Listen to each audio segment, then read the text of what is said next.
Hello everybody, so today I will talk about algebra.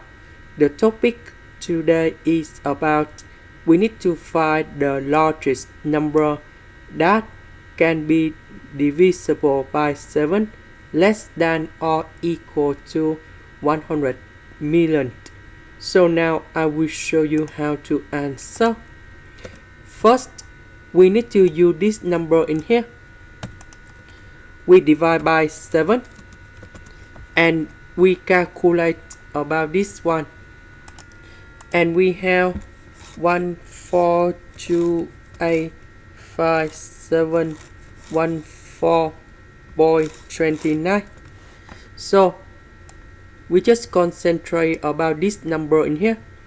We just ignore about decimal numbers. So we use this number. We multiply back to number 7 and we got 99,999,998, and this is the largest number can divide by 7 and less than number 100 million, and this is the final answer. This is the end. Thank you for watching.